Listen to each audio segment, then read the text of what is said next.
Salam alaikum Jadi. Donc, nous allons poursuivre nos cours à distance. La dernière fois, on était sur la fenêtre de création des comptes. Nous allons voir aujourd'hui comment créer des journaux. Donc, comme vous le savez, avant de passer une écriture comptable, il va falloir déjà créer les comptes et les journaux. Donc là, nous avons déjà terminé le champ de la création des comptes. Aujourd'hui, nous allons voir ensemble comment créer les journaux. Alors, pour créer un journal, vous allez passer par une structure et là, vous avez code.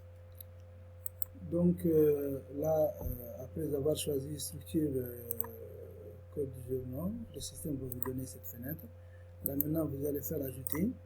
Et puis là, vous avez d'abord le système, il vous demande le type du journal parce que, comme vous le savez, donc, nous allons créer plusieurs journaux, au minimum 5. Ça peut dépasser même jusqu'à 100. Ça dépend des types de sociétés. Là maintenant, le système, il vous demande le type du journal. Est-ce que c'est un journal d'achat ou un journal de vente ou de trésorerie, ça veut dire banque ou caisse, ou général, ça veut dire un journal de type OD ou journal de salaire. Et situation, un journal de type simulation. Donc nous allons déjà commencer par type achat. Et là, vous avez le code dans lequel vous allez préciser le code. Ça peut être des chiffres, ça peut être des lettres. Mais il est préférable de donner un code qui a rapport avec le journal que vous êtes en train de créer. Donc nous allons mettre ici JA, journal achat. Et on va l'écrire même journal achat ou d'achat. Et là, vous avez ici une question, le système vous demande, est-ce que dans ce journal, vous allez enregistrer des opérations de la comptabilité analytique? Donc la réponse est non. Donc pour le moment, nous, on ne parle que de la comptabilité générale. Vous faites suivant, et là, vous avez cette fenêtre de numérotation du journal. Donc chaque journal doit être numéroté. L'avantage de la numérotation, c'est qu'il va nous permettre d'organiser les écritures qui sont dans un journal. On peut avoir plusieurs écritures du même type, des mêmes comptes, même valeurs, mais qui sont différenciées par leur numéro. Donc c'est très important la numérotation des journaux. Et surtout, quand vous allez classer les dossiers dans les chronos, vous allez utiliser la numérotation d'un journal pour pouvoir retrouver une pièce comptable. D'accord? Donc là, il y a plusieurs formes de numérotation. Comme vous voyez, le système il propose continu par journal. Donc c'est la méthode utilisée par presque la majorité des entreprises. Mais là, vous pouvez choisir manuel. Alors manuel, si vous choisissez manuel, ça veut dire que c'est à vous de numéroter votre journal. Et là, vous pouvez mettre 100, sauter à 200, sauter à 400. Mais ce n'est pas du tout pratique, je ne vous le conseille pas. Alors, continue par journal, ça veut dire que la numérotation, pour chaque journal, il aura sa propre numérotation. Ça veut dire un journal d'achat, il aura sa propre numérotation. Un journal de vente, sa propre numérotation. Donc, si vous créez une opération, une écriture dans un journal d'achat, il aura le numéro 1. Vous sautez dans le journal de vente, vous créez une opération, il aura aussi le numéro 1. Parce que chaque journal, il a sa propre numérotation. Alors, continue pour le fichier, ça veut dire que nous allons assembler tous les journaux et ils auront une numérotation continue. Ça veut dire que si vous utilisez le journal d'achat avec la numérotation, le numéro 1 et que vous créez une autre opération dans le journal de vente, il aura le numéro 2 parce qu'il y aura une succession en fonction du fichier. Et là, vous avez mensuel, donc ça veut dire que là, c'est une numérotation un peu, bon, qui n'est pas du tout utilisée déjà, parce que ça veut dire tout simplement que vous aurez une numérotation par mois. C'est-à-dire que vous allez dire le mois de mars, donc j'aurai une numérotation seulement pour le mois de mars. Une fois le mois de mars terminé, la numérotation reprend, donc à 0, et ainsi de suite. Alors là, dès que vous terminez le choix de la numérotation, vous faites suivant, vous allez remarquer que le journal a été créé. Donc la création de quelques journaux, ça ne pose pas de problème. Vous donnez juste le type, le code et l'intitulé et vous faites suivant, ça passe. Donc là, par exemple, je vais mettre vente. Je vais ici, je mets JPV pour vente et je mets journal vente. Et là, je mets suivant. Regardez, j'ai la numérotation, ok, je mets suivant et ça y est, elle a été créée.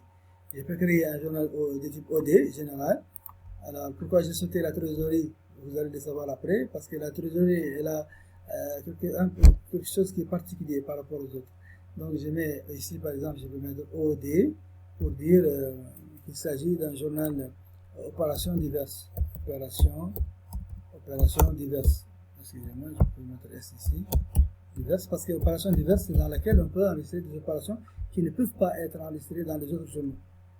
Donc, je mets suivant et suivant, ça y est. Maintenant, donc, je vais passer aux journaux de type trésorerie. Mais attention, avant de passer aux journaux de type trésorerie, pour créer un journal de banque ou un journal de caisse, il va falloir d'abord être sûr que vous avez comment dirais-je, que vous avez leur compte dans le plan comptable ici, dans structure. Donc, je fais annuler pour vérifier, je passe par structure et je vérifie le plan comptable. Et là, je vois que j'ai un compte caisse et je vois que j'ai un compte banque BMCI. Donc, il faudra se rassurer déjà que vous avez ces comptes. Sinon, on ne peut pas créer un journal de type trésorerie. Parce que le système va demander ces deux comptes. Donc, je reviens structure, je mets code de journaux. Et là, je suis dans ajouter. Et là, je peux mettre trésorerie. Je lui dis, je veux créer un journal de caisse, JC, comme code, journal caisse. Et là, je fais suivant. Il me dit le compte de trésorerie, donc je vais cliquer et j'aurai le compte du plan comptable. Et voilà, j'ai la caisse. Donc, je mets caisse. Et là, attention, avant de continuer, vous devez cocher cette option-là, en contrepartie des règlements enregistrés.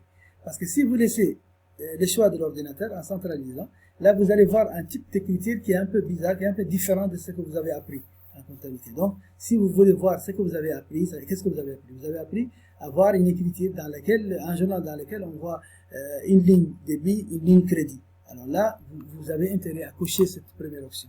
Parce que si vous laissez la deuxième, vous allez voir un autre type de format d'écriture. C'est toujours bon, mais quand même, c'est une autre forme d'écriture.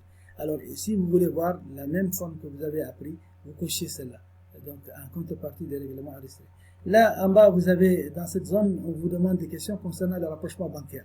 Parce que, comme vous le savez, ou bon, comme je vais vous le dire maintenant, il vous permet de faire un rapprochement bancaire automatique à partir de Sage. Donc, si vous voulez paramétrer les options pour le rapprochement bancaire, vous devez passer par cette zone-là. Donc là, on pourra revenir sur ça. Donc là, on passe, fait suivant. Et là, vous avez la numérotation qu'on a déjà vue. Donc là, c'est quelque chose qui est ordinaire maintenant pour vous. Je fais suivant. Et là, j'ai le journal de caisse qui a été créé. J'ai fait la même chose pour le journal de banque, trésorerie. Et là, je vais mettre, au lieu de mettre JB tout simplement, je vais mettre JBCI. Parce que j'ai déjà la banque en question. Et attention, là, encore, je retiens votre attention sur une chose, que le nombre de comptes bancaires que vous avez dans le plan comptable doit être égal au nombre de journaux de banque. Donc, chaque compte bancaire dans le plan comptable doit être associé à un journal de banque. D'accord? Donc, c'est pour cela que je vous dis que vous trouvez des sociétés avec 100 journaux, etc. C'est normal. Donc, journal BCI. Et là, je fais suivant. Là, je vais sélectionner le compte BCI. S'il y avait BMCI, Société Générale, c'est pas mon problème. Je cherche BCI. Et là, n'oubliez pas de cocher cette option et faire suivant et suivant. Et voilà, donc, ici, on vient de créer les 5 journaux. Donc, chaque type d'opération maintenant, elle a son journal. Il ne reste qu'à utiliser ces journaux pour pouvoir passer une écriture comptable. Alors, voilà, donc ça sera notre prochain cours. Je vais m'arrêter là. Je vous souhaite bonne réception.